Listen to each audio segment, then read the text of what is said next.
राधे राधे, जय श्री कृष्ण। दोस्तों कैसे हो आप लोग? उम्मीद करती हूँ ठीक होंगे आप लोग। और एक विवाह की सुना रही हूँ, ये गीत आप लोग को कैसी लगी कमेंट बॉक्स में बताना। मोरे पीछुआरा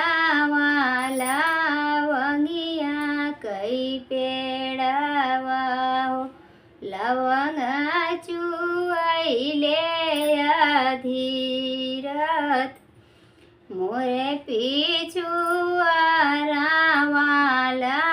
वंगिया कई पेड़ावा हो, लवंगा चुआइले अधीरद।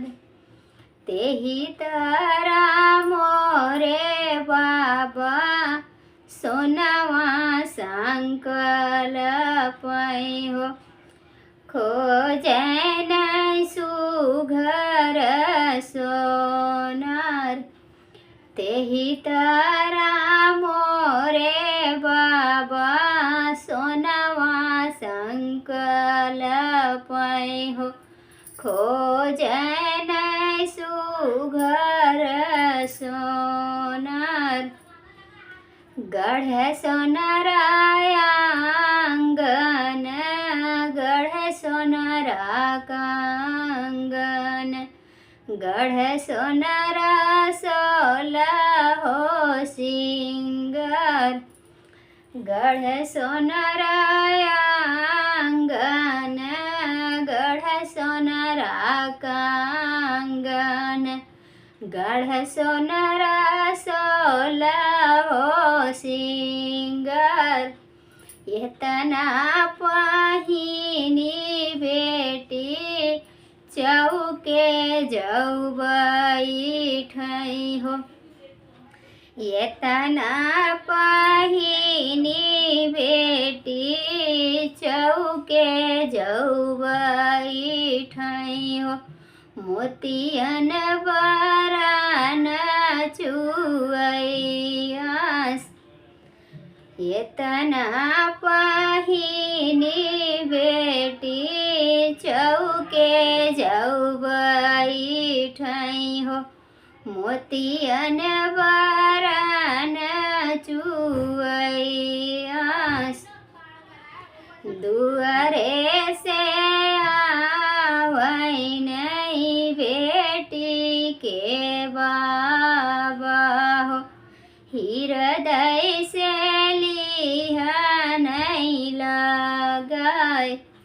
दुआरे से आवई नहीं बेटी के बाबा हो, हृदय से लिहा नहीं लगाए।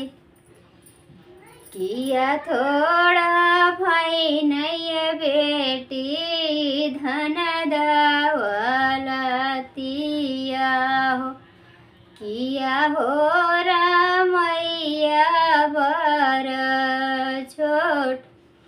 किया थोड़ा भाई नहीं बेटी धन दौलतिया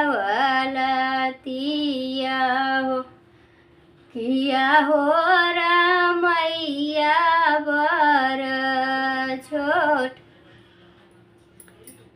नहीं थोड़ा भाई नहीं बाबा धन दौलतिया हो, नहीं हो रामैया बर छोट। नहीं थोड़ा भाई नहीं बे बाबा धन दौलतिया हो, नहीं हो रामैया बर छोट। मैया के कोखिया दुलभ भैनी बाबा हो, बेहने सुंदर बरसत। मैया कई कोखिया दुलभ भैनी बाबा हो, बेहने सुंदर बरसत। बरसात।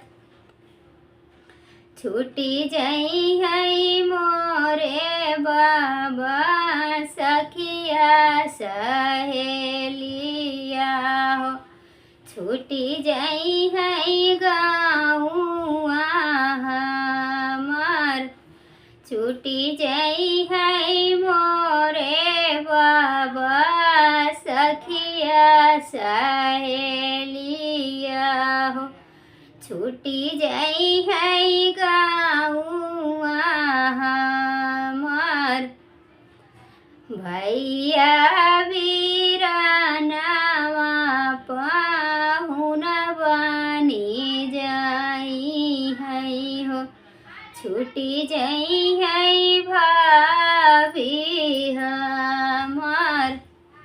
भैया वीरानवा पाहुन बनी जाई है हो।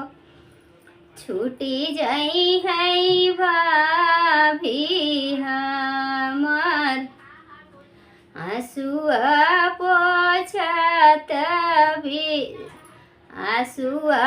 पोछत बाबा दिनवा जौ बीती है हो। जब सुधिया आई है तू हर। आंसुआ पोछत बाबा दिनवा जौ बीती है हो। जब सुधिया आई तू हर। तो कैसा लगा ये विवाह गीत कमेंट बॉक्स में बताना आप लोग। तब तक के लिए बाय बाय। मिलते हैं किसी नेक्स्ट वीडियो में।